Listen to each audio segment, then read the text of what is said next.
Peace and welcome to the culture right here on the Black Star Network. I'm your host, Farajii Muhammad. Thank you so much for tuning in and being a part of the conversation today. Folks, we got a lot to talk about. First, let's talk about a little bit of politics with Mr. Politics. We're going to talk about the issue with Steve Bannon, one of former President Trump's close advisors, how he surrendered for his involvement in the Build the Wall fundraising effort, crowdfunding effort, and how people have said he is responsible for fraud. So we'll talk a little bit about that. Also, we're going to check in with Mr. Politics about the Baltimore water crisis that's continuing to happen as they are finding traces of E. coli in the water system in Baltimore. So I certainly want to bring you up to speed on that situation. Can we talk about Memphis? Is the conversation about the Memphis shooting where 4 people were killed by a 19-year-old black man, will that conversation include a talk about mental health? I want to have that one-on-one with you about whether this conversation should be sent differently than other conversations. And then later, can we talk about the white privilege card that is being passed out to high school students around the country, and it's being sold by Amazon? Yeah, folks, the white privilege card. Plus, we got to bring you some trends, posts, and updates about big names that have transitioned on this day and so much more. So stay with us. A lot coming at you on today's edition of The Culture right here on the Black Star Network. Let's go.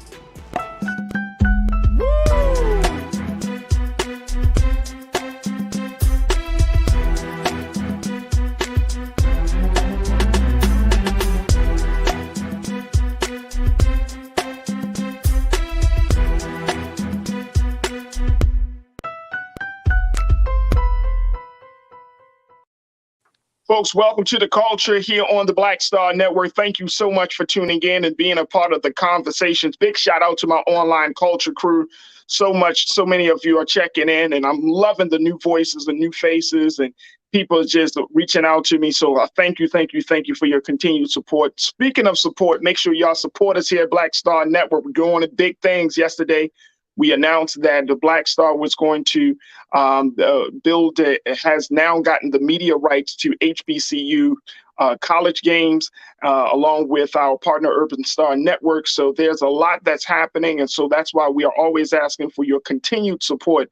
So many of you have already given, but for those who haven't, you can check out our website at blackstarnetwork.com. Again, that website address is blackstarnetwork.com. Support us through all of those platforms, and most importantly, continue to do the great work of supporting Black media that tells our story and pleads our case like no one else. So thank you for the support as of right now.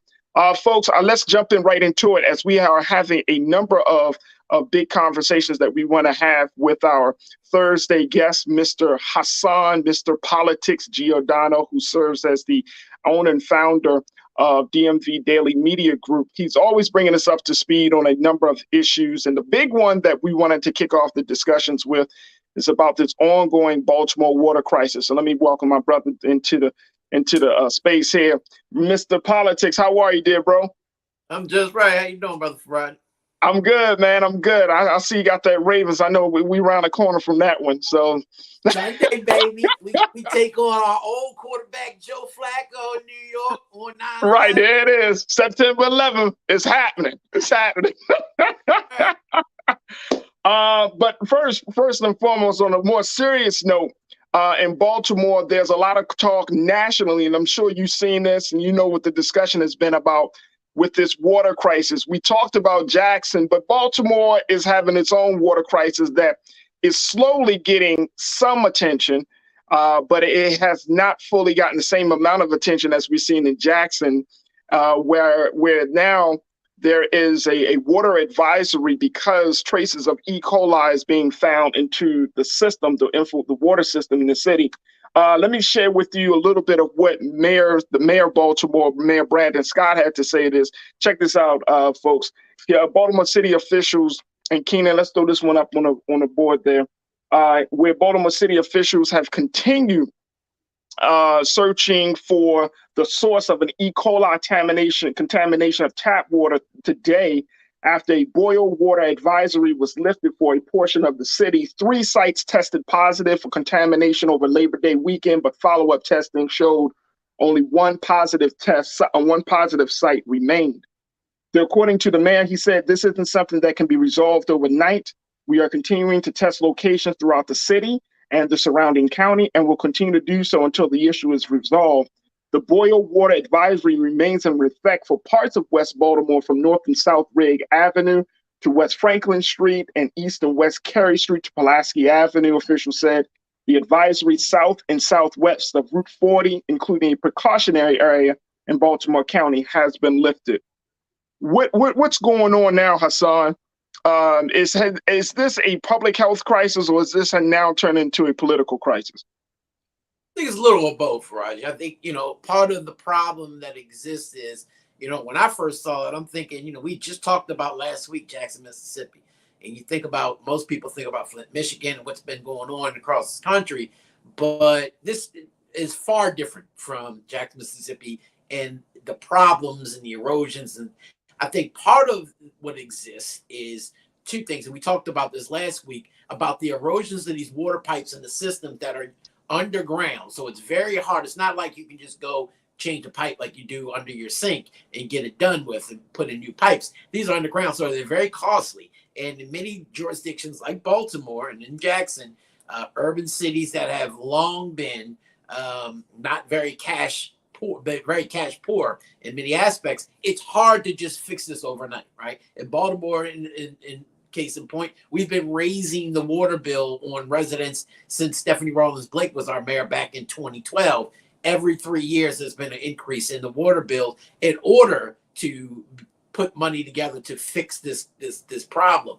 What they found was, in what they're saying in regular testing, that they found this bacteria in a part of Baltimore, which is West Baltimore, right? The Sandtown area, the areas that most people were watching across the country saw burning during the Freddie Gray riots. This is the area we're talking about in Baltimore City, and to some extent, a little bit of Baltimore County. The problem, though, Farajii, why it's become political is many facets. One is, and it probably all falls on Mayor Brandon Scott and this administration, who I call just can't get right? Because they really can't. Everything they touch turns to shit. And the problem that exists is most people, reports have come out that they knew about this back this past weekend, holiday weekend, during Labor Day weekend. And instead of addressing the residents at that point, they chose to ignore it for a few days. And by the time they released the information, they released it to the public via Twitter. Nobody was paying that. They didn't do it through their automated text messaging and telemarketing system that they have in place to warn residents across the city of Baltimore of either crises or natural disasters. They choose to use Twitter. And so they ignored their city council representatives, who could have then in turn warned their residents about this crisis. Again, they went to a social media network that the mayor frequents quite heavily, and then wondered why people were like, what are you doing? And so it took a time for people to actually realize that you're bathing your children in bacteria laced water, and that you need to stop and you need to boil this water because you're not supposed to be drinking it. And so a lot of people just don't trust that this administration is getting it right. Now, from what they're saying is that we're towards the end part of this, that a lot of the advisory, the boil water advisory that they put out, has been lifted in most of the jurisdictions that have been affected. But even when they rolled out, because many people didn't know, because it was an isolated, what they were calling an isolated incident, nobody knew exactly who was affected. And when they had this supposed to have been an interactive map online that you can see if your residence was affected by this E. coli bacteria, it was for many hours, if not for a good part of at least a day, unworkable. Most people could not get it to work. So you couldn't even determine whether you were actually being affected by this, which caused more people to have to then either go out and buy water or have to continuously boil their own water. And then again, there was no system in place to be able to get water to residents, especially now with so many people struggling financially, get them the outside bottles of water and everything else. It took for outside agencies individuals running for office or elected to office already to work with other outside agencies to bring these resources into the community that the mayor's office should have had on tap and it should have been doing from day one. Wow. Wow. So I'm wondering, Hassan, is there what's the talk around replacing some of the pipes? I know that there was yeah, and you mentioned Stephanie Rawlings Blake. I remember back then there was some discussion about replacing the pipes when the Freddie Gray situation kicked off, right? That as the reason Freddie Gray, and for those who may not know, the reason that the story of Freddie Gray of being killed while in police custody, he was sitting in the back of his van and essentially was beat up and had got his neck broken. He really while in police custody. But the thing about it was that prior to his encounters or interactions with police, he was exposed to lead, and as a child, and his family was able to win the lawsuit to, as we call it, lead money. He got lead money, and of course that affects how your brain grows. That affects development skills and all of those things. So there was talk about the water then. Has there been anything new? Has there been any new plan? I know the governor has talked, and I'm speaking of the current Governor Hogan. There has been something, but I'm not sure. Is there anything concrete that you've been hearing? Not really. I mean, I do have to give credit where credit's due. The administration, starting with the Rawlings Blake administration, into the very brief administration of Catherine Pugh, Jack Young probably worked on it more as mayor, and I'm sure the Scott administration is working on it now in terms of putting together a master plan on fixing the complexity of these pipes. It's not like you can just dig under one street, get to these pipes and fix it.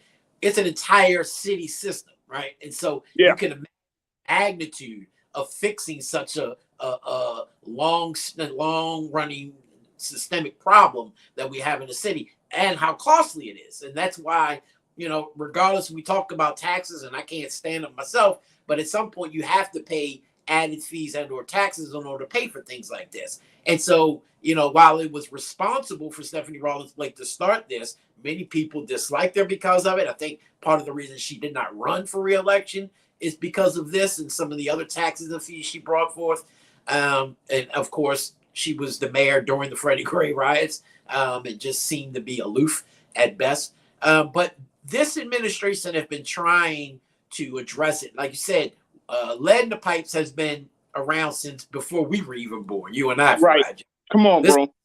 Right. This is a systemic issue in the city. They've had to shut down the water systems in schools. Schools in Baltimore City no longer have water systems connected to the Baltimore City water, right? So you can't drink out of the water. They can't even drink the water. Absolutely not. They actually are paying for bottled water systems, right? For it's to be, which is a good thing. But guess what? They're still washing their hands and faces and things of that sort with that water in the bathrooms. But again, how long? That's a patchwork, and that's been going on for at least over 5 or 6 years now. So they still haven't even addressed that because they haven't even gotten these HE schools up to par in regards to the water system, which of course was filled with lead. The problem with these E. coli bacteria is nobody seems to know how to test for it. Nobody really believes when this administration, when they say, oh, everything is everything and you're fine and you can drink the water. Most people who weren't even in an affected zone in West Baltimore, even over here in East Baltimore, were saying, I'm not drinking that water. I'm going to drink bottled water, because they don't believe that just because you're saying that we're not affected, that we're not. And so, and there's no way for them to show the citizenry that they're not being affected by it. So now you have mass hysteria when we've seen Flint, we see what's going on in Jackson, Mississippi. We don't know and believe in this administration and what they're telling us. And now their answer is, oh, don't worry, we're going to give you 25% off your next water bill. Like that is supposed to quell the fears of the Baltimore City residents, is a 25% reduction in their next bill. People don't want to hear that. They want to see leadership. And unfortunately, when this was breaking and the news was coming out, the mayor's rather be at a Baltimore Orioles baseball game, which I just happened to be there as well, instead of actually leading the city and being, on the front lines of trying to address the fears that were coming from. So, at the end of the day, Farajii, it's a hot mess. Governor Hogan has kind of stepped in with words more so than action to say the state will provide this many resources to help you. But mind you, this governor and this mayor have never been best of friends. In fact, they've been Nope. back and forth bickering for the past 2 years since the mayor's been in office. So how much that actually helps is still remains to be seen. Absolutely. Let me get some comments from our online culture crew, folks. Continue to post your thoughts as we're talking about the Baltimore boil water advisory that's been lifted. That wasn't affected, had just been lifted, but there's a real issue of E. coli in the Baltimore water system. All right, Janae, you checked in and said, "Happy Friday Eve." Look, who reads IG Twitter when serious matters happen? I don't want to see the Queen's death or water issues in a tweet or IG. Come on now. Right. Hey, Hassan, you and I are students of communication. In this day and time, I can kind of see why some administrations would rely on that, because even when administrations stand before, mayors, city council people, or elected officials stand before a podium and do a press conference, most people tune out unless it's a major emergency, right? But how do you find a balance in that when you know that you're getting greater engagement on social media, especially if you're hosting a press conference at noon when people are either still at work, at school, and they're not paying as much attention? How do you engage to get that word out? Well, see, you're talking about engagement. Engagement is great, right? And that is the method for social media and digital media is engagement, education. But in terms of warning of a crisis of this magnitude, right? Yeah. You're trying to tell people, hey, hold on, don't drink the water. There's a problem in place. The first place you go to is media outlets. That was not done. Second place you want to go to is the people who represent them, who have systems in place that can get it out, meaning their city council representative. That wasn't done. Matter of fact, oh, wow.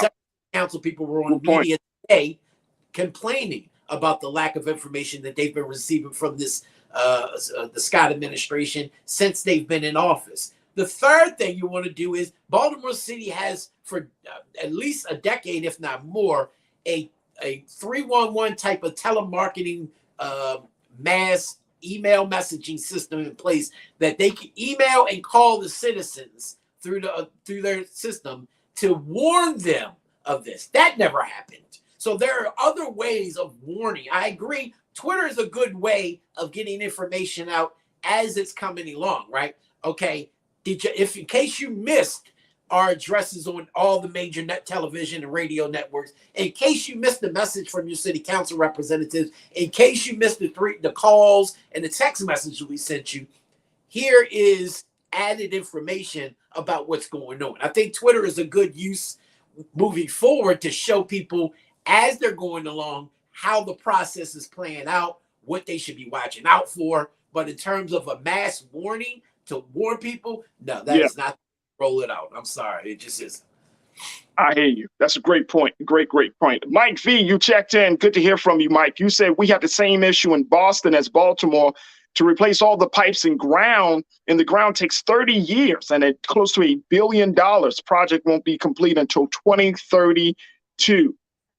That is the long term, obviously. That's the long-term plan to replace all these pipes, which is why, Mike, I brought it up that there's been talk about it. But at least what about some sort of alternative? And I know that there are a number of water advocates in Baltimore City. I've worked with some and I'm familiar with others. But at least some alternative to piping, right? Like, okay, you don't have to rip up the ground and come up with this massive 10-year, 20-year strategy. But there's got to be some alternatives, you know what I mean, that maybe other cities have used that Baltimore could possibly use. Is that even an option on the table, Hassan? Yeah, part of it is. I mean, to Mike's point that, under the Rollins Blake administration, they began this. And you're right. It was, I want to say 2025 and maybe as late as 2028 when this completion of this project is supposed to be complete in terms of fixing the water systems in Baltimore City. But it takes a lot of time, money, energy, and work. You got to put in work. You can't just be a showboat kind of elected representative. And I think that's part of the problem that this administration has been having. That a lot of people feel like, One, they call him this kid, which, Brandon Scott is a good friend of mine. I've known him since he actually has been a kid. He's a grown man now. He's Right. young, but nonetheless, he's still a grown man. It kills me when people call him that. But unfortunately, that's how people view him. As here's this kid who's really just running around as the mascot of the city, going to these press conferences. They don't see the work being done. I know the work is being done, but the problem is when the masses of the public don't see it, you have a huge problem, especially when the majority of his senior administration in 2 years, Farajii, has already left. It's been a mass exodus. Matter of fact, one of his deputy mayors that he brought in from, I want to say, Ohio, has just left and resigned abruptly last week after being suspended for a week due to his inappropriate behavior with women in the workplace and having already through over a half a dozen staffers in a matter of a year and a half. And so you have all of this coupled on top of that. But as you said, Farajii, there are ways of working with alternative measures of water systems. And there are quite a bit of great organizations on the ground, but you need that foundation. That foundation is the water system. There's no way around that. You have to get that done. But while you're doing that, there are ways, and Mayor Jack Young was probably the best in working with this and has passed legislation while he was mayor in order to not only lower water bills processes, but also put in a water quality of life legislation that passed that unfortunately I can't speak to the details of it right now because it was a couple years ago, but it was a very good piece of legislation that worked with these groups that you're talking about in order to have an alternative to the water problems and crises that we see in the city of Baltimore. So they're working towards that. Yeah. That's a lot. Damon, you checked in. Damon, you an engineer. You said the infrastructure system in the USA have always been way past its design life, bridges, electrical grid, water piping, etc. As an engineer, I am in fear what could really happen in the near future. Yeah, me too, Damon. Brother, I am definitely in fear because all of these natural disasters wears down on the infrastructure. We saw that. Of course, we see that in Jackson and in other places, but nothing like a natural disaster, something that we don't have no control of, nothing that something that we can't put our arms around. We can't determine the beginning nor the ending of, and it's whipping our ass in terms of beating up on the country and its infrastructure. And I would go as far as to say, Hassan, that if one of the greatest weaknesses of the United States of America, it's not the people's resolve, it's not the military, it's the infrastructure. You get under the ground of the United States and you'll see a country that is trembling. The foundation of this country is physically trembling. And just the wrong natural disaster, if it's just a wind that's too strong, you're talking about creating problems. Well, that was what was so huge about the Biden administration's passage of the infrastructure legislation. See, we always look at it from a, paper and pen, use of words on paper type of thing. And most people who really don't care about things like climate control or care about infrastructure kind of look at it and was like, okay, well, it's no stimulus in it. I ain't getting no money out of it. So really, but that is a huge passage and a lot of money that will go into, hopefully, they'll get it in time to places before they crumble, as you're talking about, but to fix the infrastructure across so many jurisdictions across this country, right? I'm more worried about not the natural disasters, but weapons of mass destruction. Can you imagine if somebody who really wanted to do harm to this country, we talk about a civil war brewing in this country, were able to manipulate and get certain weapons, and I ain't talking about physical guns. I'm talking about biological weaponry. Into the water, into the air, things in mass urban cities like Baltimore and like Jackson, like Detroit and Chicago, or even local communities. Do you know how many casualties we have? Because I really don't think that jurisdictions across this country are prepared for something like that. I really don't. And we are prepared. Did that, we're in trouble.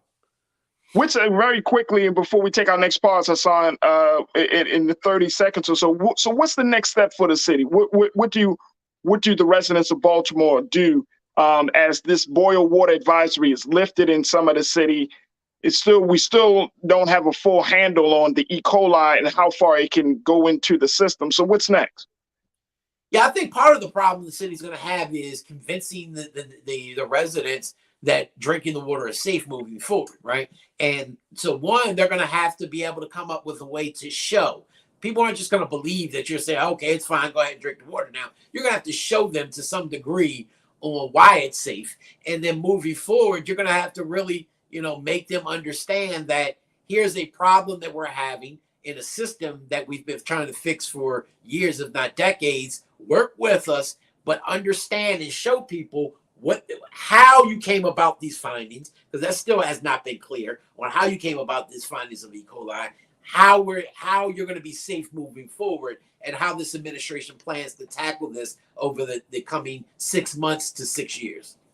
Right, absolutely. Tiana, I want to get your take in and very quickly. You said this country is being held together with paper clips, duct tape, and Gorilla Glue.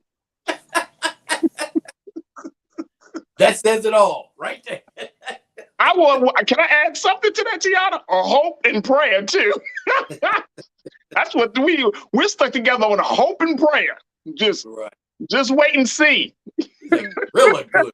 All right, look, we got to take a quick pause. When we come back, more conversations with Mr. Politics. Let's give it the latest updates around former Trump aide Steve Bannon, how he has officially surrendered in New York City for the Build the Wall fundraising crowdfunding effort that President Trump kicked off, and how it put Steve Bannon and others in hot water because they're saying, you know what, that was a fraud. We'll have that conversation. And then later on, if the Republicans lose in the midterm, is Trump to blame? I'm going to ask a man, Mr. Politics, who worked with Republicans before, will he be to blame? We'll have that discussion. So stay with us. That's all coming up in the next 30 of The Culture right here on the Black Star Network.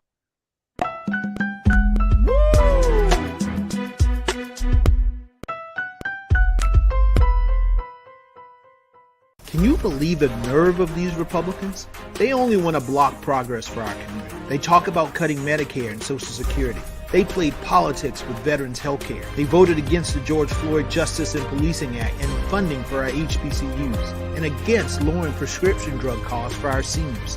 These Republicans keep trying hard to stand in the way, but President Biden, Vice President Harris, and Democrats won't let them. They are delivering for us. The Democratic National Committee is responsible for the content of this advertising. Hatred on the streets, a horrific scene, a white nationalist rally that descended into deadly violence. White people are losing their damn minds. As an angry pro-Trump mob storms the U.S. Capitol, we're about to see the rise of what I call white minority resistance.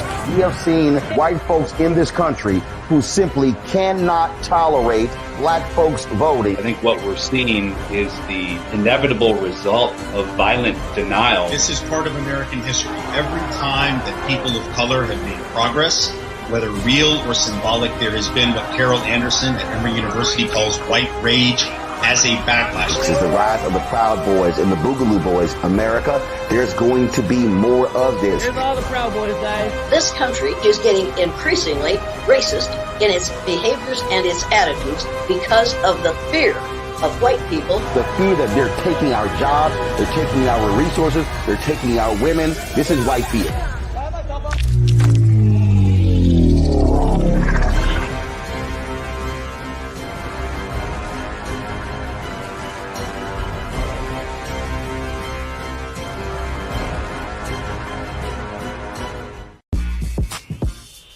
When we invest in ourselves, our glow, our vision, our vibe, we all shine. Together, we are black beyond measure. When you talk about blackness and what happens in black culture, we're about covering these things that matter to us, speaking to our issues and concerns. This is a genuine people-powered movement. There's a lot of stuff that we're not getting. You get it, and you spread the word. We wish to plead our own cause to too long have others spoken for us. We cannot tell our own story if we can't pay for it. This is about covering us. Invest in black-owned media. Your dollars matter. We don't have to keep asking them to cover our stuff. So please support us in what we do, folks. We want to hit 2,000 people, $50 this month, raise $100,000. We're behind 100,000, so we want to hit that. Y'all money makes this possible. Check some money orders. Go to P.O. Box 57196, Washington, D.C. 20037-0196. The Cash App is $RM Unfiltered. PayPal is R Martin Unfiltered. Venmo is RM Unfiltered. Zelle is Roland at RolandSMartin.com. When we invest in ourselves, we're investing in what's next for all of us. Growing, creating, making moves that move us all forward. Together, we are Black beyond measure.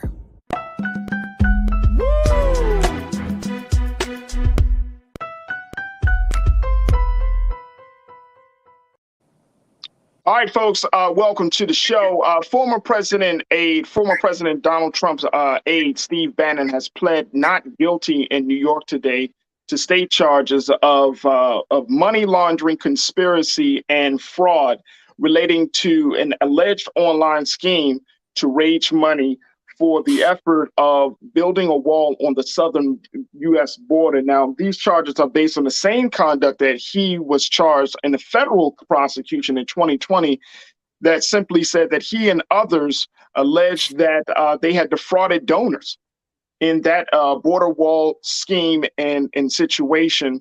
And so now the white supremacist Steve Bannon says he's not guilty. Well, folks, he has relied on the power and the influence of President Trump, who had once pardoned him, but presidential pardons do not apply in state investigations. So we will see. Now, he came into court handcuffed. He was flanked by officers, according to the reports.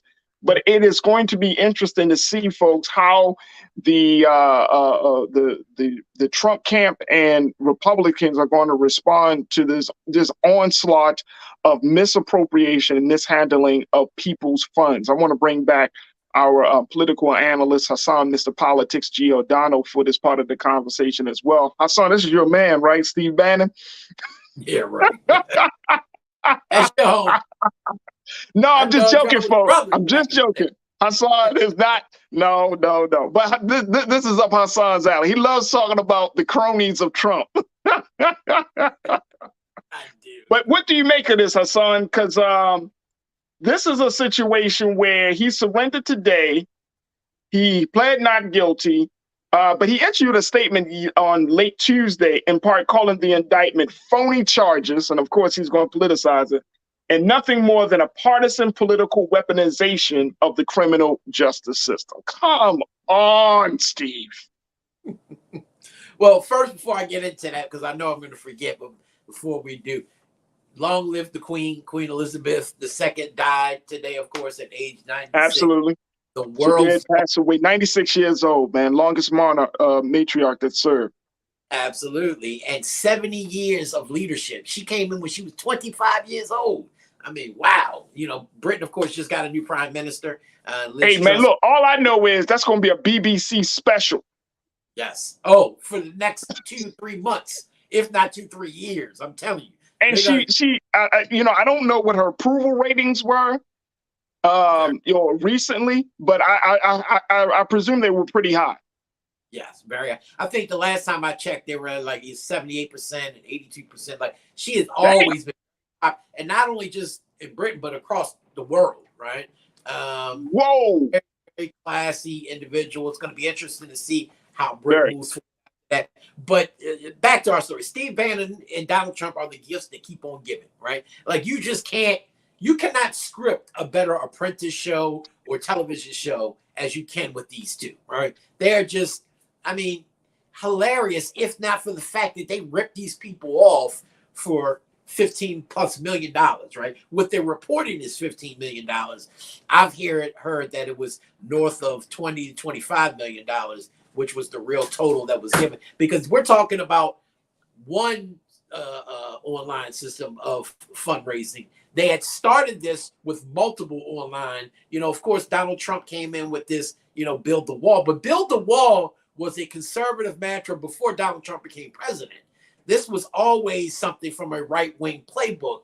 He just kind of capitalized off of it. And Steve Bannon saw the financial opportunity in it. And so he got a couple of his little minions to put this online fundraising tool together to bring in this type of money. Now, mind you, on the website, it specifically said that all of the proceeds, not portions, but all of it would go to build the wall. And that's where they're running into problems. Had they put on their online fundraising mechanism that portions of it would go to building the wall or whatever, then I don't think that we would have seen the level of charges that we saw either from the federal side or the state side. The reason why the state is coming in is because basically President Trump circumvented the law.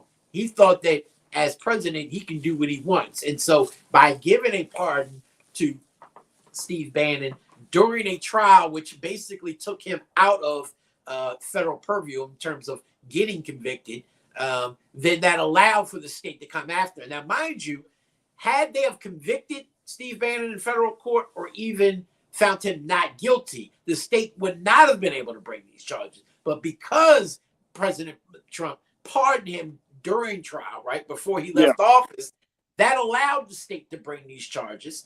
And again, like you said, pardons from the federal side does not relate to state charges. So it kind of is a catch-22. And he can huff and puff and try to blow the fake wall down all he wants. But at the end of the day, he's getting convicted. Don't get that twisted. So I mean, I'm always it's always interesting to see how, the narratives around the people around Trump, how that continues to happen. I mean, you got a lot of key players around Trump. Steve Bannon, Stephen Miller, his longtime advisors. I mean, his fixer. These people are going through these things, and it's like, even William Barr.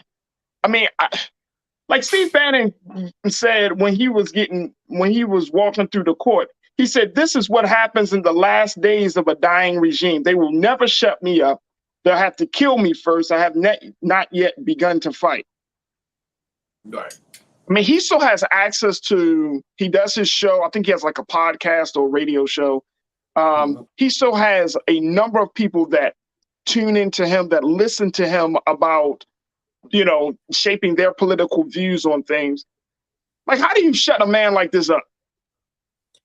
Unfortunately, in today's world, Farajii, with the digital media divide and social media, which has given everybody a platform now, right? You go on, so you go online and Facebook, whatever, and everybody's somebody, right? They make up these fake profiles, and unfortunately, you have millions of people who think like and act like Donald Trump and Steve Bannon who buy into this.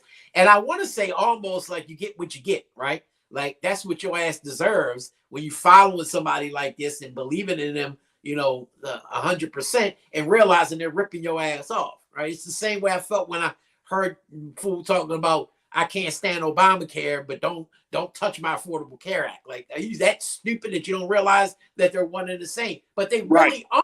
They really just don't understand. They're following these people lockstep. I mean, you can literally tell them that Donald Trump came from the moon and that God sent him from, and they will be talking about this for weeks to come.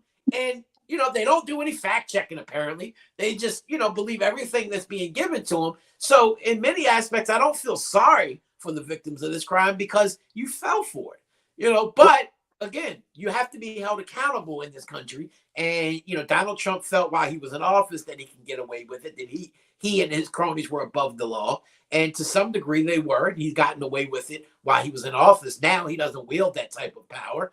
But he's still getting away with, that's why I used to always tell people, don't focus on what they're showing you. Focus on what they ain't, right? The judicial appointments are one of the most powerful tools that a president has while in office, and that a party has when controlling the U.S. Senate, when confirmation of these judges across the country, not just the Supreme Court, but across the country. And it's showing itself to be prudent when you saw the recent decision by the judge in Florida who gave this special master approval. This was somebody appointed by Donald Trump. Appointed by Trump, bro. 41 years old, who really shouldn't have been serving in that capacity. Now, mind you, from all intents and from all accounts, she's very bright. I'm not taking that away from her, that she knows the law, but she probably would not have gotten this appointment had she had not been loyal to that brand of politics. And now you see what's coming. Like every legal scholar I've talked to said that her ruling was absolutely ridiculous. But, you know, now that has to go through the court system. But that's based off of them appointing judges that they know will rule in their favor. Donald Trump has been doing this in terms of his businesses in New York for decades. So he knows how to use the court system to his advantage. And he taken that, the political power of being president, to a whole new level. So I'm telling you right now, pay attention to that. Don't just look at the obvious parts of it. Look at some of the powers that we don't talk about or they don't really discuss that are really impactful in in decades to come.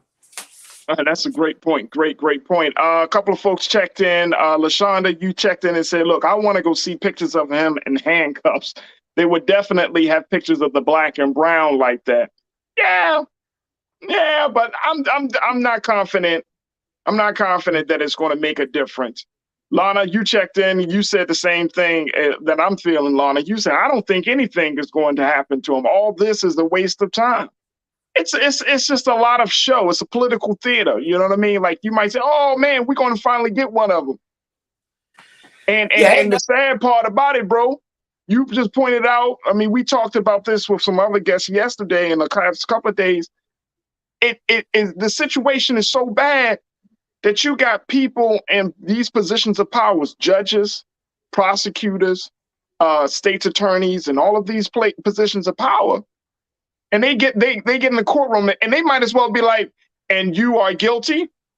I mean, you know what I'm saying? They should just let them show their true colors. And it's like we are wasting taxpayers' time.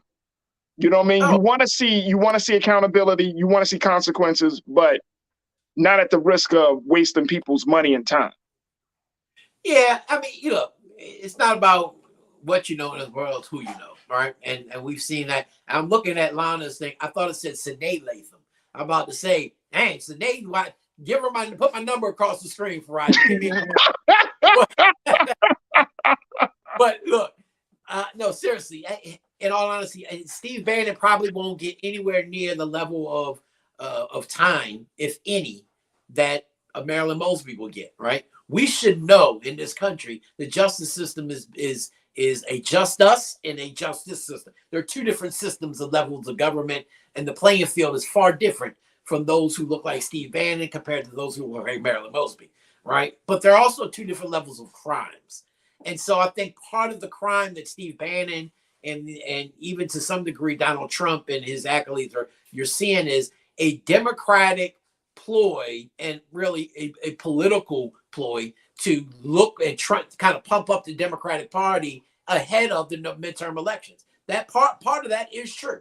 He said this when they charged him back when he ripped him off the yacht that he was cruising on back before the 2020 elections for the federal charges for this. That came in August, right before the 2020 midterms as well, right? So we're talking about politics being played in a lot of this as well, but don't get it twisted. When charges like this are being filed in the federal court system and the state court systems, don't think that these judges and these prosecutors aren't actually doing their job. That these prosecutors want a conviction. Whether they're going to get it is a whole nother, circumstance, whether that's going to actually happen.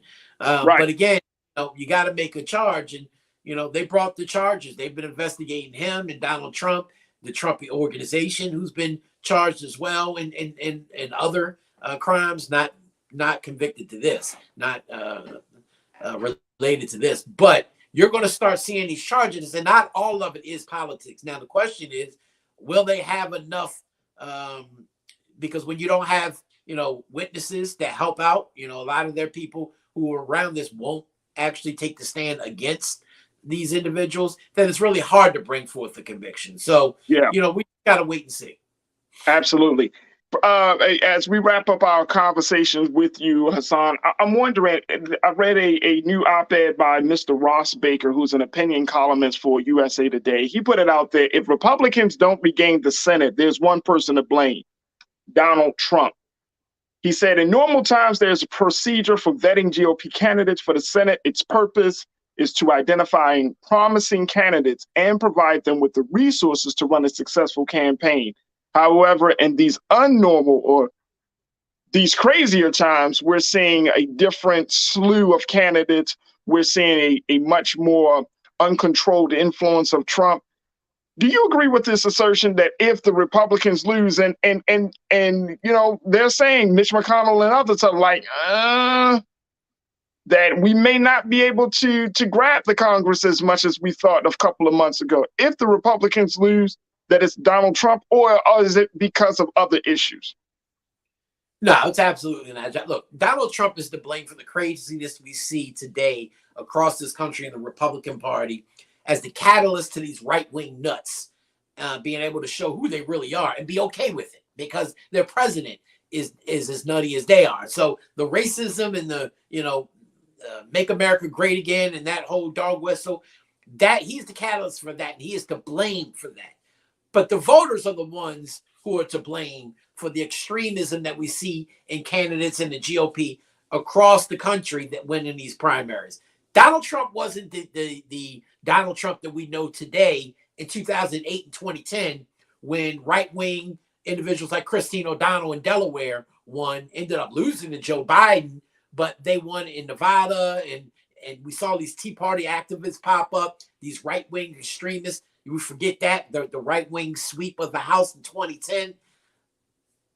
People like Dan Cox in Maryland, John Gibbs in Michigan, Herschel Walker in Georgia, and Doug Mastriani in Pennsylvania are a part of a process known as the gerrymandered districts across this country that have packed in these right-wing Republicans in these districts and these left-wing leftists in these districts. And that's why you get this, because you have a party system in place that allows for their party extremists to come out and put these people in and elect them during primaries. The problem with that process is those individuals now have to go to the general electorate, right?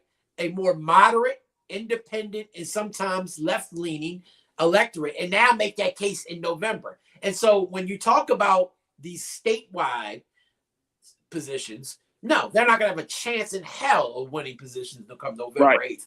But in more congressional districts, especially, right wing, right? Yeah, absolutely. And so I think they're going to easily take back the House. But the Senate is a different story, because when you're running in the Senate, you're running statewide. And so you're not running in a district that is filled with like-minded individuals coming out to vote. They're people that you have, and that's why we talked about this with the Alaska election, right? We saw Sarah Palin fail because of the system of voting that they had. Right? That system of voting, ranked choice voting, allowed for a more fair process, that you can't just be a candidate that goes to the extreme left or the extreme right, because you need those second and third choice votes down the line. So you have to appeal to other constituency bases that may not think and act like you do. And that is really what the government is. And what it's all about. Yeah. Final point, Hassan, on a whole different note. Lamar Jackson. MVP. MVP this year. MVP this year. Contract. No, wait, hold on, bro. Yo, hold on. Look, I've been keeping up with the talks, right? And I'm like, yo, he's saying that he wants a guaranteed contract like Deshaun Watson. The Ravens saying, hold up, let's talk about it. They haven't made an agreement yet. And folks around the country, around the league, sports analysts in and outside of the league saying, look, you not having an agent is why this situation may not be going the way you want it. Even though he put the self-imposed Friday deadline, which is tomorrow, he put this deadline out there. I'm reading Joe Buck. He just said he thinks it's a mistake that he said, I think when you get involved as a player, whether it's baseball, football, hockey, NBA, whatever it is, and you're the one hearing your downfalls, and you're the one hearing the criticism from the team, whether they're hanging it over your head, he said that's why you have to have an agent in the room. Absolutely. Because he believes that he put it out there. He said he believes that this deal would have been done if there was an agent in the room. What's your take? What do you think, Lamar? You think how this thing gonna play out, bro? It would have been done. It would have been done last year sometime. But Lamar decided, remember at first his mother was the agent, right? And then that kind of stepped back, and now he has become the go-to agent for himself. And mind you, look, I understand you don't want to pay this agent this type of money, but there's a flip side to that. As Joe Buck just said, you now have to sit in these negotiation tables and hear the negative side of the, right? Because not everything in your mind is, oh, I'm this great player and I got these stats. Okay, well, let's talk about that. You also missed time at the end of the year last year due to injury that cost us in at a postseason, right? Right. You don't want to talk about that. If he was serious about wanting this contract, he would not play this Sunday. Matter of fact, he wouldn't play until a contract gets done. Because if from a negotiation standpoint, why in the world would I go out and play on Sunday on a $25 million contract, not knowing what my future is? Because if I get hurt, now I have no leverage for the team, right? How am I going to go to you hurt and say, well, I want a maxed out contract? They're like, man, please, man, go sit down. You know what I mean? And an agent would have told him that.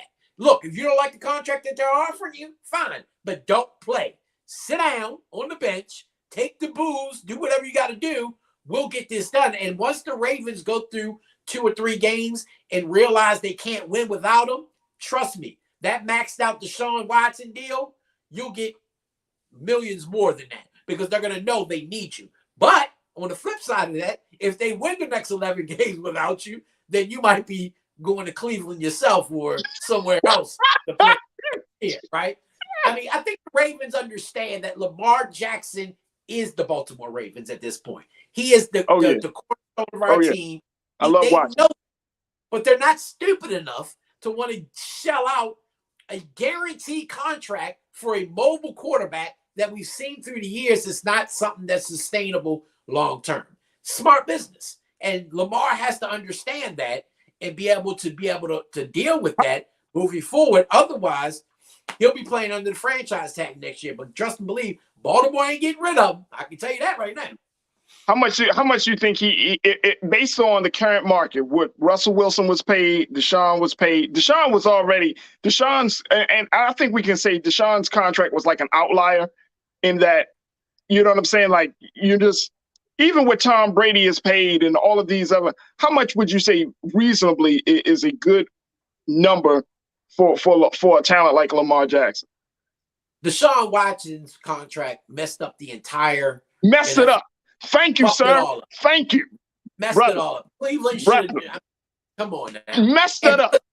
Yeah, that sets the market standard. And the problem is Deshaun's not even worth that amount of money. Hell no. They were thinking about. Hell no. And I ain't even look, this is I'm talking about talent. I'm talking about his on the field. I'm not even talking about this other stuff. I'm just talking about what he does when he's on the field. No, not at all. Not at all. I would Lamar deserves more than Josh Allen, in my opinion. Right. He really deserves more than Deshaun Watson, but I would not give him that type of money. No. But I would not give him a long term. I'd give him all the money up front that we can, front loaded.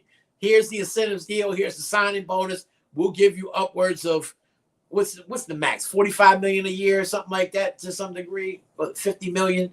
You know, I would give him front loaded and say, this is what we're going to give you in the incentives, signing bonus, all that. But I would not give him a long-term contract because we saw what Joe Flacco did on a long-term contract. Oh, brother, please. Who sent us to the Super Bowl and never produced after, right? Right. And we had to eat that moving forward. We could not get talent on either side of the field, defense or offense, because all that money was going to Joe. And so they know, the Ravens organization knows this. They know they were burnt by this just from their last quarterback. So they're not going to be willing to go in. And Lamar has to understand that.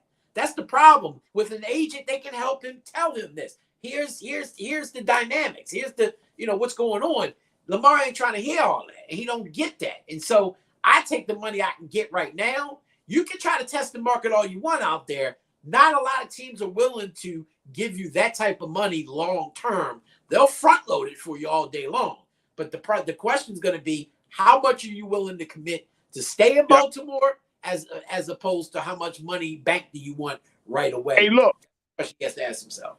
Hey, bro, look, when we check back in, we will see. But let me just tell you, if Lamar, and I believe he's a smart brother, Baltimore would give him not just the bag, but give him everything he wants because it's a legacy building organization.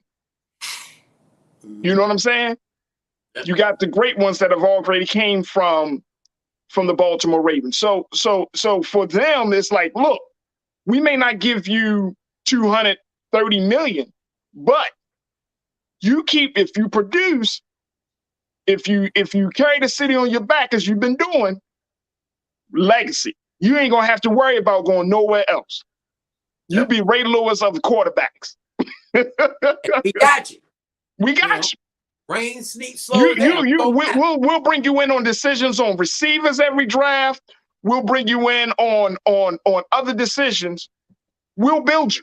We'll build your legacy. You will forever be. There will be Johnny Unitas and Lamar Jackson. Pretty much. But if you're thinking about dipping, that's going to be a different thing. And I think that's what they want from him. What's your long-term commitment? Because if we commit, or how we ain't playing this number game in Baltimore. We'll do moving around. We want long-term, baby. We want this relation long-term. And look, Tyler Huntley is not Lamar Jackson, but he ain't a bad backup, right? So no, he's not. And Tyler will stay. Yeah, absolutely. So, get it together, Lamar. Go now. I'm telling you, there's always one waiting in the wings, bro. Always one waiting in the wings. My man, Hassan, Mr. Politics, Giordano, always good to talk to you, brother. We will reconnect with you, God willing, next Thursday, and so much more to talk about. Thank you so much, bro, for checking in. Always a pleasure, bro. Hey. Absolutely. Hassan Giordano, DMV Daily Media Group founder and owner. All right, folks, we got to take a quick break. When we move forward, let's talk a little bit about what's going on in Memphis. And how should we have the conversations about mass shooting now that we have this unfortunate killing of 4 people and 3 are injured from this 19-year-old young black man? Do you think that this is going to open up the discussion around mental health? Will this further the conversation around gun access, or what? We will have that conversation. So stay with us. And that and so much more is coming up in the second hour of The Culture right here on the Black Star Network. We'll be right back.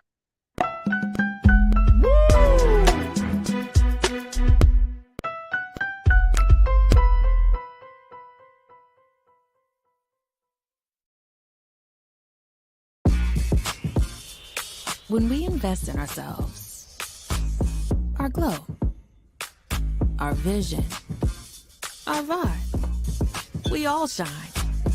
Together, we are black beyond measure. Pull up a chair, take your seat. The Black Tape with me, Dr. Greg Carr, here on the Black Star Network. Every week, we'll take a deeper dive into the world we're living in.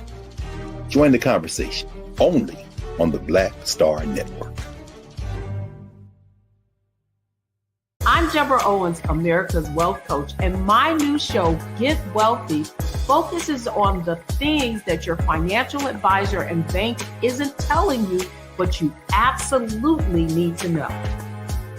So watch Get Wealthy on the Black Star Network.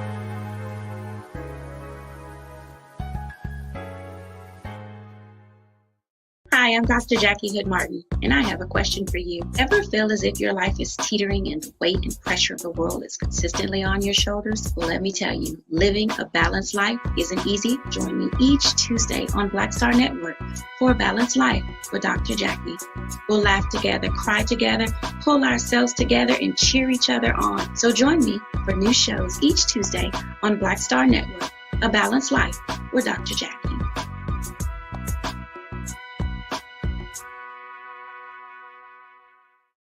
When we invest in ourselves, we all shine.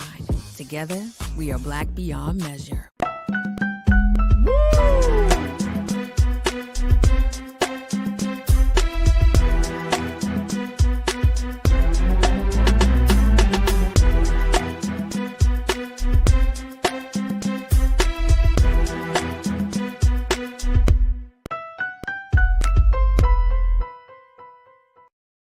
All right, folks, welcome to the second hour of The Culture here on the Black Star Network. Thank you so much for tuning in and being a part of the conversation. Wanted to have a couple of different conversations with you this afternoon. The first being around the shooting, the unfortunate shooting that happened in Memphis yesterday, folks. And our hearts and prayers go out to the families of the victims of that horrific shooting. This was a shooting that caused a lot of people to shelter in place. Bus systems were suspended, schools were closed, and people were told to not leave their homes. Many restaurants, especially in the public places, were shut down as the manhunt was happening for the 19-year-old Black shooter Ezekiel DeJuan Kelly. 19 years old, folks. A shooter who went on a rampage, killing 4, injuring 3, all while live streaming the whole event.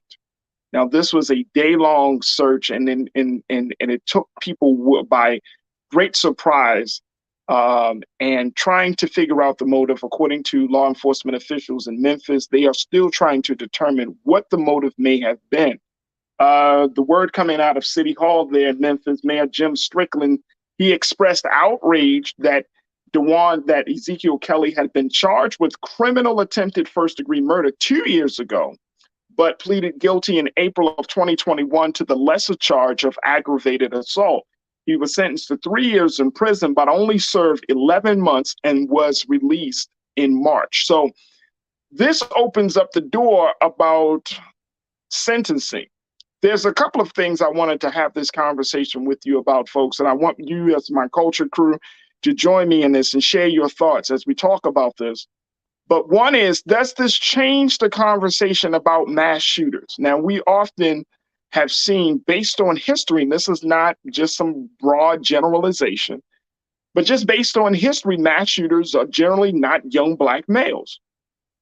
But this is one of those cases where it doesn't simply fit into that category. So you have a 19-year-old young Black man who decides to go on a killing spree. Motive is still unknown. He went to prison before, and there he is, folks, Ezekiel DeJuan Kelly. He went to prison before for another killing, but he didn't serve the full time. What do we make of this as a community, as a people? How should we have the conversation about this? And is there concern that we might start seeing now more young Black men who may lash out in this very violent way? I want you to post your comments on our Facebook page, on our YouTube page, and let me know what your thoughts are around this situation of Ezekiel DeJuan Kelly, especially if you're in the Memphis area. You know, you can share your thoughts and you know, tell us what's been happening there on the scene. I wanted to get your thoughts. And looking at this, the first thing that came to my mind, folks, is that one, that there's always been two reasons for the gun or mass shooting conversation. One is that it's an access to guns. The second one is mental health. We've had this discussion before. But I really am wondering if any of those things will apply. How will this story be told about Ezekiel DeJuan Kelly? Now, we are still getting, and I'm pulling up some information about the story, but we're still trying to figure out, and I think folks are trying to see, like, what happened in Ezekiel that forced him to go into a space like this. What happened? Folks, join me in the discussion. Janelle, you checked in. Good to hear from you, Janelle. You said 11 months only. What type of screening is done before parole? Right. Right. He killed somebody. First-degree murder. First-degree murder. The mayor said, I'm angry for the victims. I'm angry that our citizens had to shelter in place for their own safety until the suspect was caught. This is no way for us to live, and this is not acceptable. So yeah, 11 months. He's done this before. And I wonder, you know, Janelle, I wonder, and I'm sure this probably crossed your mind, if those advocates of making sure that Black men stay out of prison and that we don't criminalize Black men, which I totally understand, but what do you say in a case like this? That's why I think that when we have those conversations about sentencing, we should say it should be a case-by-case basis instead of making a broad generalization saying, look, we you know, in order to keep Black men from going into prison, this should be the stand, this should be the policy. It should be a case-by-case basis to me. Because in some cases, Black men do wrong. And if they're out, and I'm talking about some of these brothers, if they're out, they may do even more wrong. Y'all could debate me.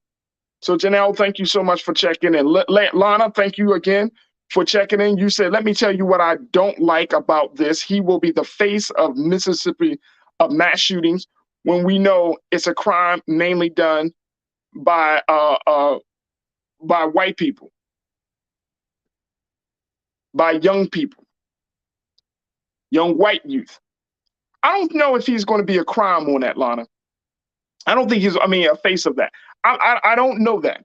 I don't know that. I mean, again, we're still not seeing a huge number of people a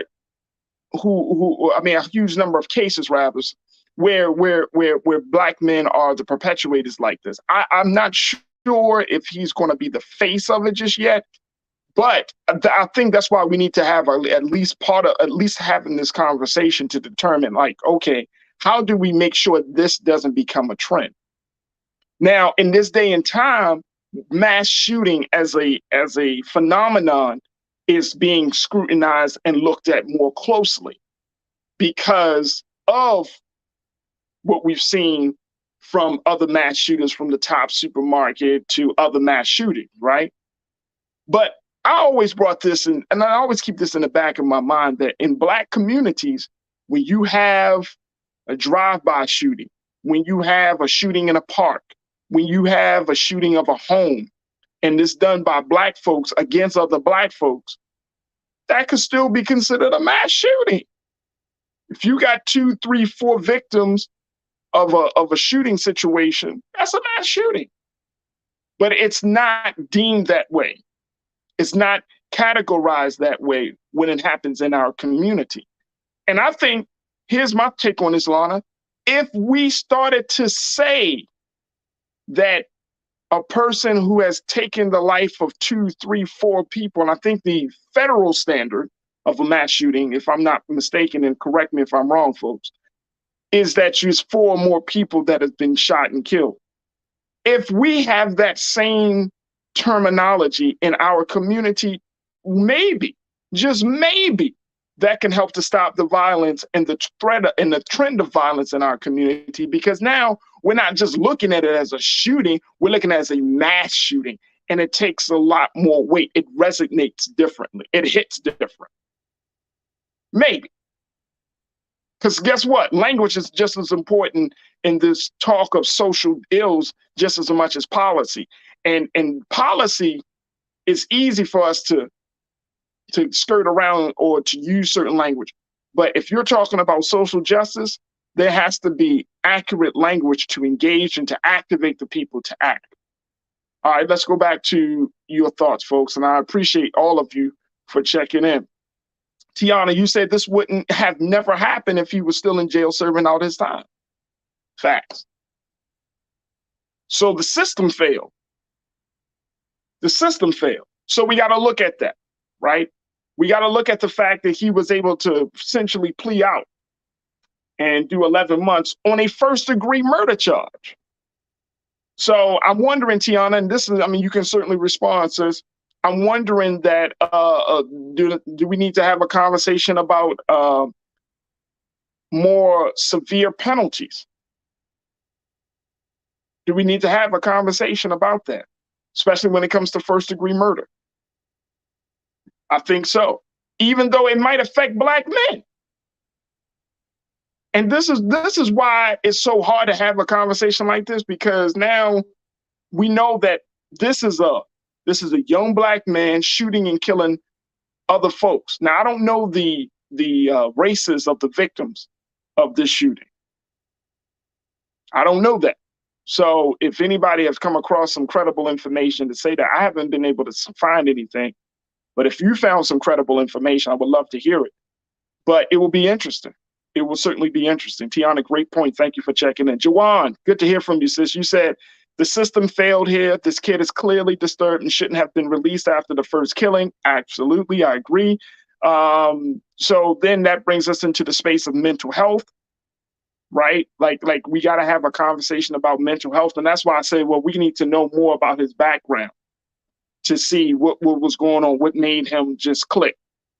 Mike V, my guy, you check back in. You said the issue is at the policy level. Keep in mind, Tennessee is an open carry, no permit necessary gun sanctuary state. Wow. A Black man can get a gun quicker than he can get a job. Damn. Wow. A Black man can get a gun quicker than he get a job. Whew. Hey, Mike, you might have had the statement of the day with that one, bro, because that speaks volumes about where we are in this country. And guess what, Mike? It's hard for me to disagree.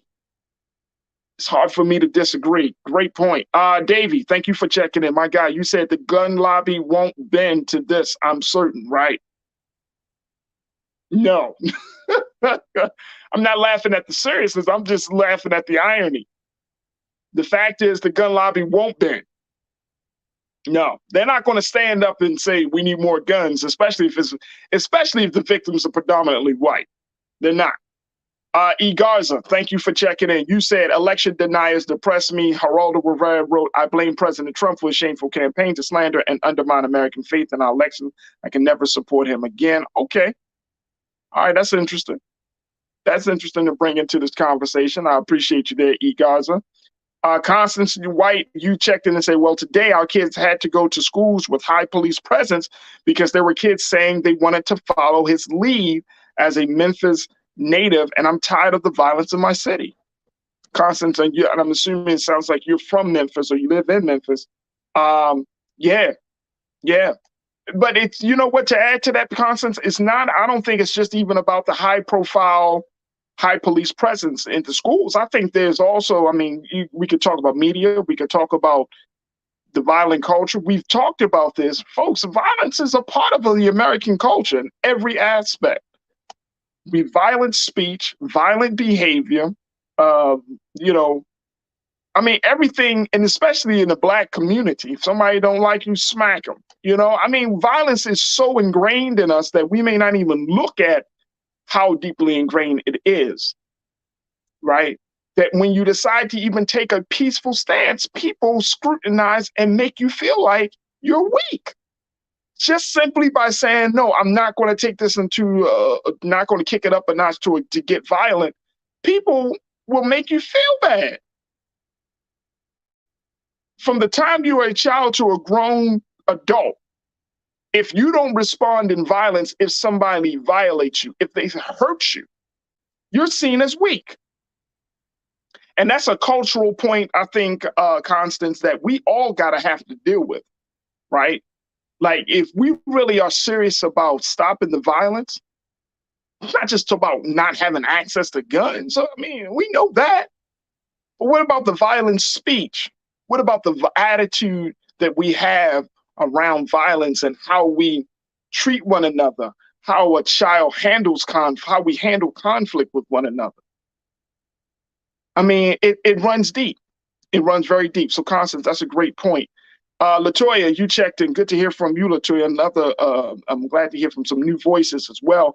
You said, Memphis is my hometown. We've always had problems with gun violence, but we've never had someone just indiscriminately going around and shooting random people before. This is on a whole new level. Yeah, I would agree. I would agree. If we start to see a trend, Latoya, of Black men becoming mass shooters, oh my God, could y'all could you imagine that happening? Could you imagine that? I really couldn't. That would put all Black men in a state of crisis. You know what I mean? And I can only imagine while they were doing this manhunt, and we don't know this because I don't live in Memphis, right? But if they were looking for this man in a certain neighborhood, I know that there was a shooting in Baltimore. It's a couple of years ago in West Baltimore. They locked down the whole West Baltimore neighborhood to look for this guy. SWAT, regular patrol officers, locked down, residents couldn't leave the neighborhood, none of that. And if you were a Black man at that time walking around, you got profiled. So that's how far things can go. I can only imagine. So again, our hearts and prayers go out to the families and the victims of the victims. Man, oh man. Let's go to Brianna Bluford. Brianna, you checked in and said they did to us what if I said they made me do it because of the impression that they caused because of the racist talk and other races. Yeah. Yeah. Again, I don't know the victim's race. It would be interesting. And then I'm not saying it makes a difference at all. I'm just making a point as to what was the motive, trying to get an understanding. Is it a racially motivated situation? Was it a random situation? Like, what was your motive? Gregory Harris, you said the system fails us all. And this young man, and I use that term loosely, deserves to be locked away for the entirety of his life. But the system also failed him. Yeah. Yeah. I don't know what we should expect from the system. In this case, let me just add that. In this case, what should we expect from the system, right? How should we handle the conversation about it? Should we be, what's the best word to describe this, folks? Because something like this is easy for us to say, don't blame Black men. You know, like, Black men need to, like, we don't need any more Black men in prison, along that sentiment. I think many of you understand what I'm trying to say. So should we take that stance?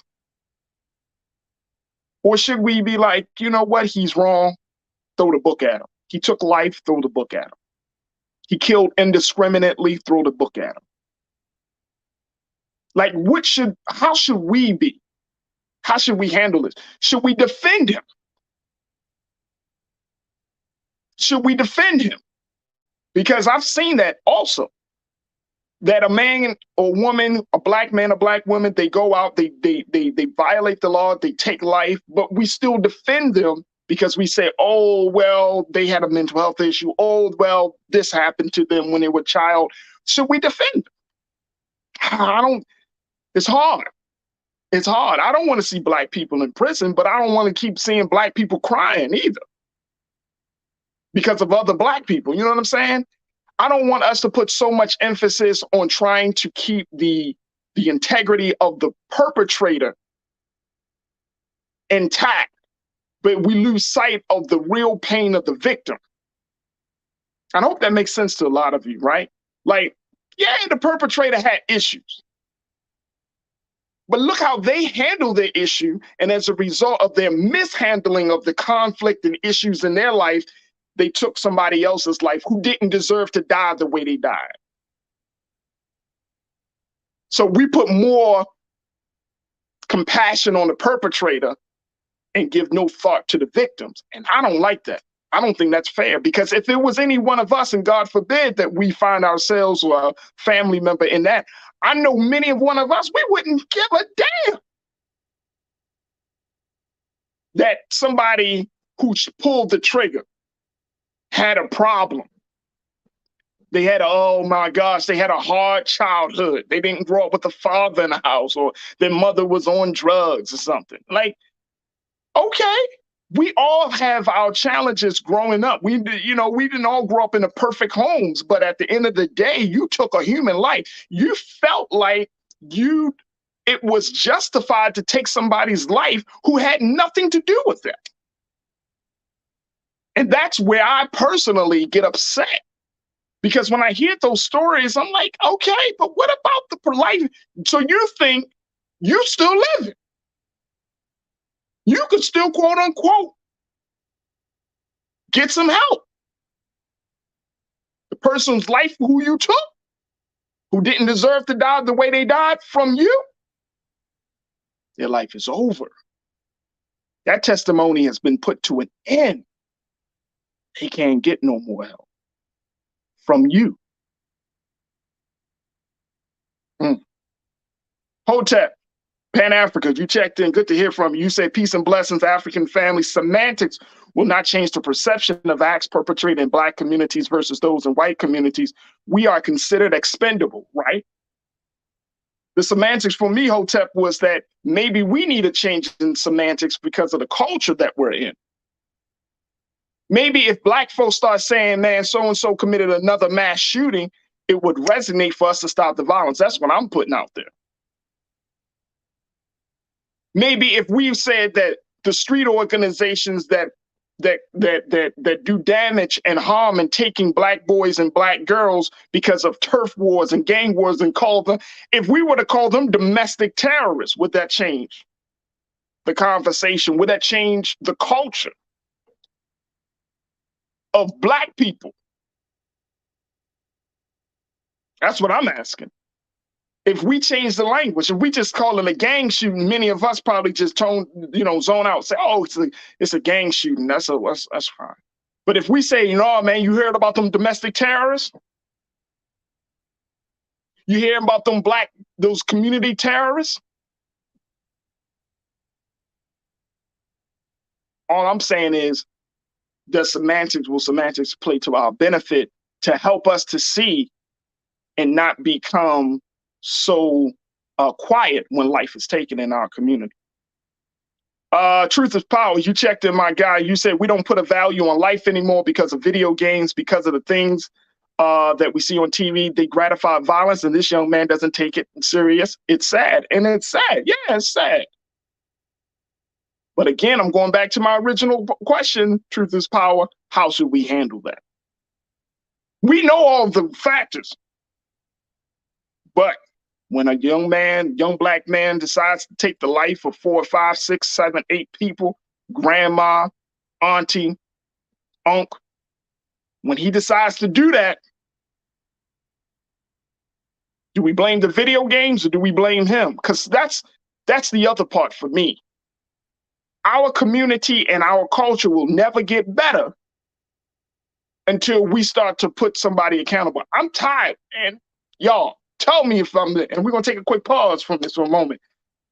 Woo! But let me tell y'all something. How many of you are tired of putting our shortcomings on something outside of us?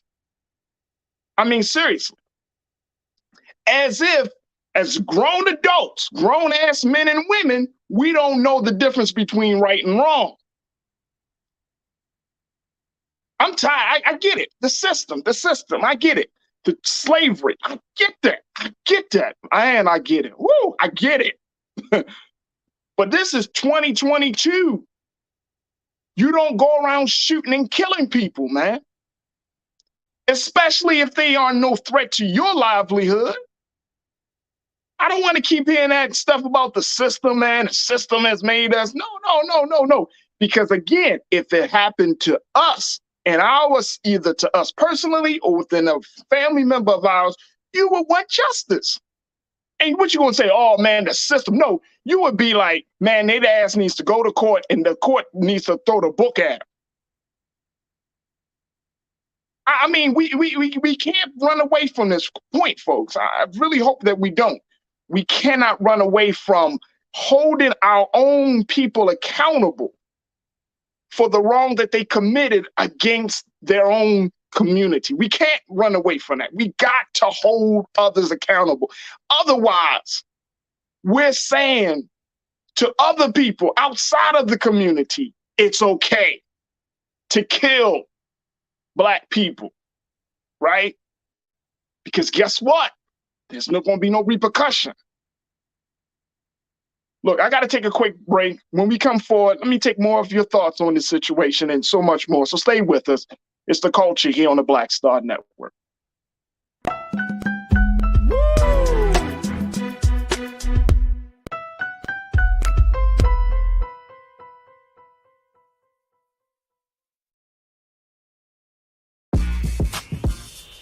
When we invest in ourselves, our glow, our vision, our vibe, we all shine. Together, we are Black beyond measure. Pull up a chair, take your seat. The Black Tape with me, Dr. Greg Carr, here on the Black Star Network. Every week, we'll take a deeper dive into the world we're living in.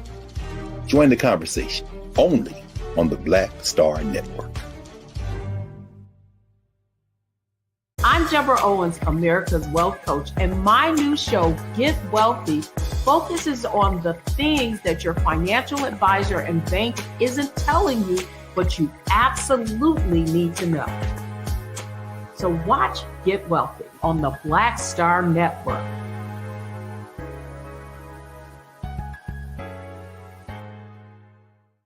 Hi, I'm Dr. Jackie Hood Martin, and I have a question for you. Ever feel as if your life is teetering and the weight and pressure of the world is consistently on your shoulders? Well, let me tell you, living a balanced life isn't easy. Join me each Tuesday on Black Star Network for A Balanced Life with Dr. Jackie. We'll laugh together, cry together, pull ourselves together, and cheer each other on. So join me for new shows each Tuesday on Black Star Network, A Balanced Life with Dr. Jackie.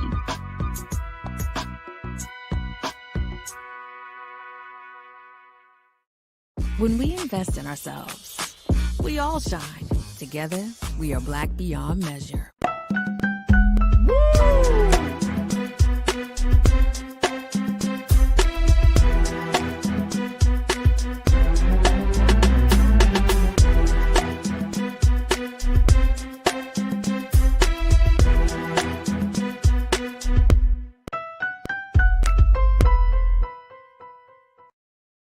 All right, folks, welcome back to The Culture here on the Black Star Network. Just having a one-on-one with you. So many of you are checking in, some in the new voices. I love to hear new voices, but we've been talking about this situation in Memphis, man. This is a young Black man, 19 years old, Ezekiel DeJuan Kelly, who has gone on a killing spree, a rampage. And I'm simply asking the question, folks, how should we handle this? How should we handle the conversation about this? Now, in the media, this is what has come. This is something that I'm seeing. The media is going to be very sensitive because of everything that's been going on within the Black community. And I'm talking about most of your liberal media.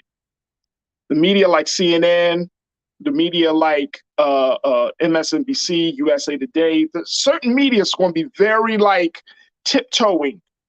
They're not going to, they might say a Black man, but they might say 19-year-old man, right? So some of the media is going to be very cognizant about how to present this story or how to talk about the perpetrator, Ezekiel DeJuan Kelly, because they know in this very, very period of time, the hypersensitivity of talking about race in a context like this, right? Especially when Black folks, we have been under oppression of violent of violence, the oppression of violence for many, many years in this country, whether it's talking about political violence, police violence, or self-induced violence, right? So the media, some of the media, I think, is going to be very kind of like tiptoeing around the fact that this was a black man who is a mass shooter. He's captured by police.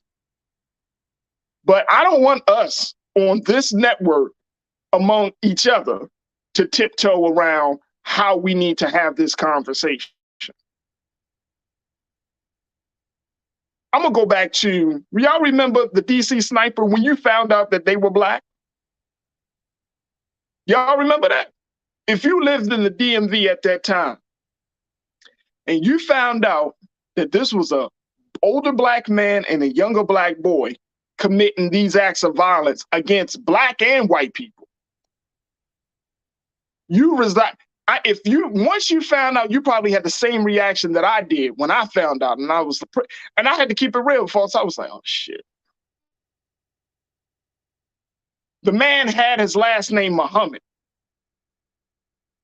Then they try to make the connection to him being a part of the Nation of Islam. I mean, he was inspired, but that teaching is not, we don't teach that, right?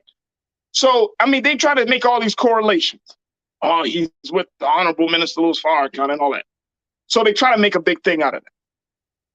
My point in bringing that up is that we didn't really provide a level of pushback. You know what I'm saying? And for us, even today, and that was years ago, folks, even today, when we see black people who commit violence in the same manner that we normally see white people, we don't know how to handle it. We don't know. We don't have a conversation with each other to say, hey, yo, okay, this is new. This is different. One of our watchers here, she said she's from Memphis. She said, this is on a whole new level. A whole new level. But when you have this type of violence, and see, violence doesn't care about your skin color. It don't care about your socioeconomic background, right? Violence comes when it comes. It happens because there's something in the heart and in the mind and the spirit that's not right, that's not at ease, that's not balanced. And I think that for many of us, when we read or hear stories like this of like Ezekiel DeJuan Kelly, it's a reminder that we're not good. And as a result of that, we're going to have to face ourselves. Because we can go hard when it's talking about white people, right? When we talk about white police officers, even in that case, right? When we talk about white police officers, man, they racist. But what about the black police officers that whip our asses in the name of the law? We get in a different level of feedback. The conversation changes a little bit. We don't have to keep being there, folks. That's my point. Let's deal with the big elephant in the room. We have been raised on violence. You're talking about access to guns. You know how many guns black folks have shot in this country? Now, we know that somebody gave us the gun. We understand that. But when they talk about gun laws in this country, they're not talking about Raekwon, Lil D. They ain't talking about them. They talking about others, people outside of us, right? They talking about other people. They're not talking about our people. Because, and y'all know, and some of you know this, y'all know that if they were talking about us, if we were really a part of the gun ownership conversation, come on, people. Come on. Can you imagine that? We are part of the gun ownership conversation, gun rights conversation. Black people need to have gun rights. And we talked a little bit about this before, but that will change the whole dynamic. Man, that's not, no. Y'all don't need to have no ownership. Y'all don't need to have no rights. Y'all don't need to have no access to no guns. But that's something that we have to discuss. But the perception here of this young black man who goes around and killing people, we got to deal with this. We got to recognize that, guess what? There's some black men in our community that needs to be locked up and put away. They are a pariah to the community. I'm not going to stand, man, look, we ain't sugarcoating this today, folks. We can't sugarcoat it at all. Some of us need to go away. Some of us. And they're in your family and they're in my family. Some of them, come on, folks. I know people. And I know each one of us, and this is the pain that we all carry. This is the pain that we all carry, right? So you can be honest with me. But each one of us probably got at least one person in the family that you know that should be in prison. Because they have done something or they got tendencies, criminal tendencies. You know somebody. Right in your own family. I know somebody too. This is the hardest part of the conversation. So if they got criminal tendencies, then we gotta be like, yo. And look, I'm getting beyond the point. I think I'm already there. I ain't trying to save one at the expense of the many. You know what I'm saying? If you going to prison, even though you might be my homeboy, even though you're part of the community, even though you going to prison is going to save a number of lives, goodbye, sir. Pack up, because your ass is going. I'm not trying to do that. I'm not trying to keep covering for black people who want to violate and then they want to come to us for shelter. When you're wrong, you're the perpetrator. You're the threat. You're the dangerous one. But when that hammer of the American justice system start to fall down on your black ass, then we looking for support. No, don't put no, and don't let nobody put the okey doke on us, man. Seriously. Seriously, the community we suffering so much nowadays, man. Last thing we need to be doing is harboring fugitives. I know some of you probably upset at me. Y'all like, man, for real, you think that? Yeah, damn right. Damn right, man. We got children. We got babies. We got seniors. Nobody wants to be living in fear for the rest of their life. Now, do we serve them up on a silver platter? No, man. I mean, look, come on, black folks. We've been innovative and creative before. I'm going to just put it that way. Y'all remember, now some of you are older than me, so y'all remember there in some of your major cities, and I could probably name a few of them, places like Cincinnati, Philadelphia, Baltimore, St. Louis, right? Go down to the southern parts. When there was a problem member of the community, right? There was a group of us that handled that problem with the blessings from the community. Yeah, let's keep it real. And we handled that problem because guess what? We didn't think about the individual, we thought about the collective. And it might be time, and I'm just throwing this out there, family, real talk. I'm just throwing this out there, real talk, man. It might be time for us to reinstitute that level of community policing. We're gonna call it that.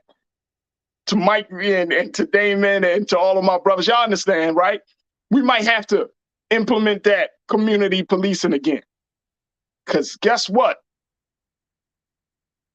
your freedom, your way of life, if you come into the neighborhood, if you grow up in our neighborhood, if you grow up in our community, and you become a destructive force of the community,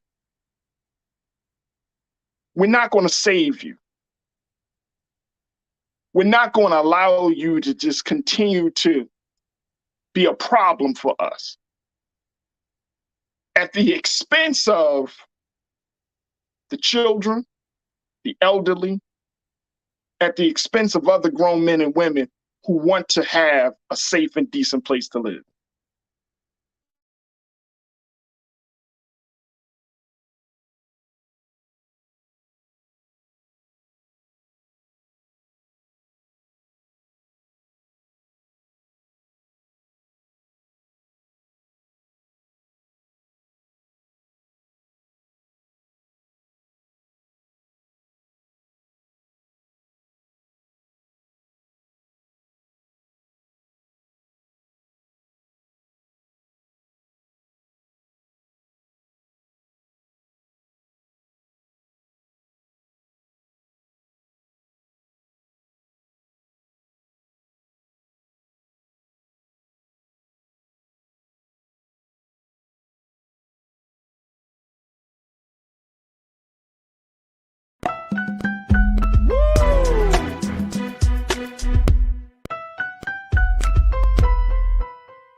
I'm Deborah Owens, America's Wealth Coach, and my new show, Get Wealthy, focuses on the things that your financial advisor and bank isn't telling you, but you absolutely need to know. So watch Get Wealthy on the Black Star Network.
It's time to be smart. When we control our institutions, we win. This is the most important news show on television of any racial background. Y'all put $2, $3, $4, $5, $10, $15, $20, $30 on this and keep this going. What you've done, Roland, since this crisis came out in full bloom. Anybody watching this, tell your friends. Go back and look at the last 2 weeks, especially of Roland Martin Unfiltered. I mean, hell, go back and look at the last 2 days. You've had sitting United States senators today, Klobuchar and Harris. Whatever you have that you can bring to Roland Martin Unfiltered to support it, please do, because this information may literally save your life. Watch Roland Martin Unfiltered daily at 6 p.m. Eastern on YouTube, Facebook, or Periscope, or go to RolandMartinUnfiltered.com. Support the Roland Martin Unfiltered Daily Digital Show by going to RolandMartinUnfiltered.com. Our goal is to get 20,000 of our fans contributing $50 each for the whole year. You can make this possible. RolandMartinUnfiltered.com.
Hi, I'm Dr. Jackie Hood Martin, and I have a question for you. Ever feel as if your life is teetering and the weight and pressure of the world is consistently on your shoulders? Well, let me tell you, living a balanced life isn't easy. Join me each Tuesday on Black Star Network for A Balanced Life with Dr. Jackie.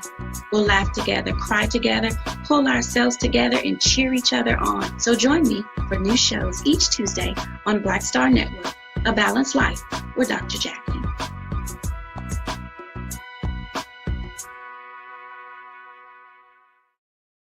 I believe that people our age have lost the ability to focus the discipline on the art of organizing. The challenges, there's so many of them and they're complex, and we need to be moving to address them. But I'm able to say, watch out, Tiffany. I know this road. That is so freaking dope.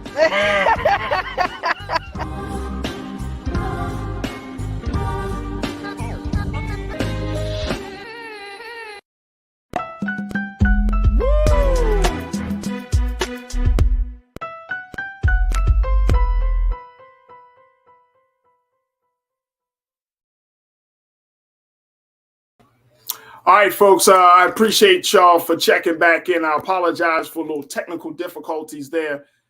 But as we wrap up this part of the conversation, I wanted to be very, very clear about where we stand on this situation. This conversation about what do we do, how do we handle this is going to just be an ongoing. I feel like, you know, it can start here or it can continue here. And we may not get to all the answers, but my whole point is to bring up to you some of the dynamics that are in play, the many different factors that are in play as a result of what we have experienced here in this country and in our communities. And culturally, we have to break away from some of the cultural norms that will keep us from seeing the truth about a situation. And that's what I'm looking at here with this whole case of Ezekiel DeJuan Kelly. I mean, this is a 19-year-old. I can't go back to it enough, folks. 19 years old and committing this type of pain with no motive. And as a result of that, we suffer as a community. Now, you might say, well, white men do it all the time, and that, Farajii, that's not fair. I know it is not fair, but the double standard is there, and we can't run away from that, folks. We can't run away from the double standard. Yes, white men, young white men can commit acts of heinous acts and crimes. They can kill. But yes, when we kill, it's a different thing. It's a story. And I'm in a place of trying to figure out the crossroads, like which path to take. But my first allegiance in a moment like this is not with the perpetrator. My first allegiance is with the victims of the families of the victims. And if we find that there is a number of Black victims, especially, that have been affected by this killing,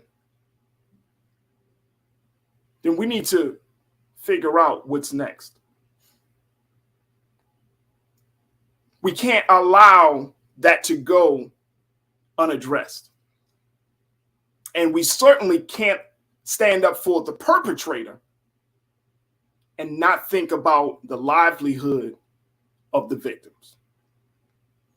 So it's just a couple of things that we put out there, and I appreciate each and every one of you for joining me in this conversation. But it's something that I hope and pray that we all think about.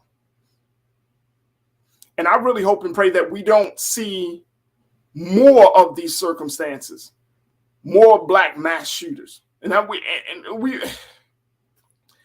probably, if we got to start using that terminology, it's going to blow me away, folks. I'm serious. It's going to just a Black mass shooter. Wow. So, let us think about these things. Let us figure out what's the best course of action, but more importantly, let us start to see if we can change the culture when it comes to violence in our community, having these conversations, changing the culture about our perception, changing the culture around how we see victims and perpetrators. So much got to be addressed here, folks. So much. So I thank each and every one of you. Again, we apologize for the technical the technical interruption there. But I would love for you to continue the conversation. You can follow me on all of my social media platforms at The Real Farajii on Instagram, Farajii on Twitter, and Farajii Muhammad on Facebook. And let's continue to have the conversation. I know everybody's going to be talking about the Memphis shooting, but I hope and pray that what was said today, what we've shared today, it gets you to think deeper about us, deeper about our culture. Because it's time that we need to shift some things. And like I mentioned before the technical interruption, just like I said, there was a time where we had a way in handling certain members of the community that didn't understand the rules and the norms of the community, that didn't have a value for life. We had to deal with that. And let's keep it real. We dealt with that. We dealt with it.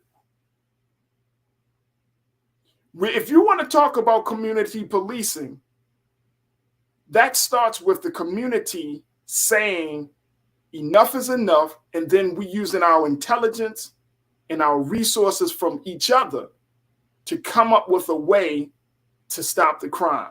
We got to get past our fear first, though.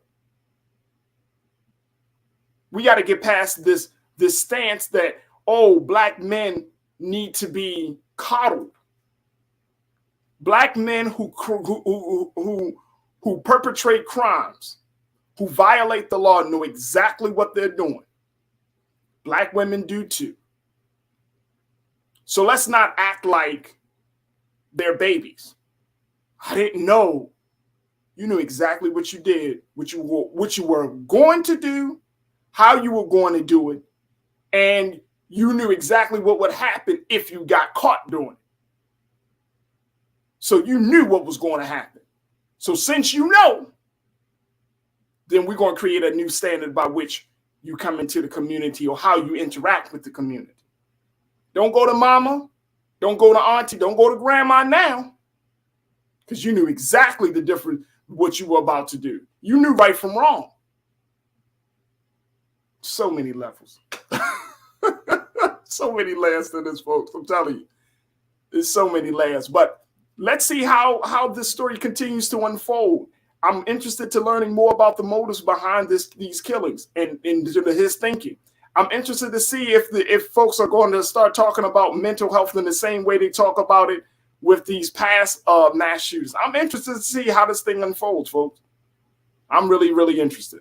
All right, folks, I appreciate each and every one of you. Thank you so much for tuning in. Thank Hassan G. O'Donnell, Mr. Politics, for stepping in on Thursday. Tomorrow, we're going to have another set of great conversations. So, folks, make sure y'all continue to support us here at the Black Star Network. You can find us at blackstarnetwork.com, blackstarnetwork.com, and we will do the great work of giving you quality programming, having the conversations that are most important to you, and we're going to do it in a way that's relevant and keeping it right in tune with the culture. So make sure you support us at blackstarnetwork.com. Stay tuned. Up next at the 6 o'clock Eastern Standard Time is Brother Roland Martin with Roland Martin Unfiltered. As always, never be afraid to challenge what's wrong. Stand for what's right while being yourself in the process. God willing, we'll talk tomorrow for another exciting edition of The Culture right here on the Black Star Network. Peace.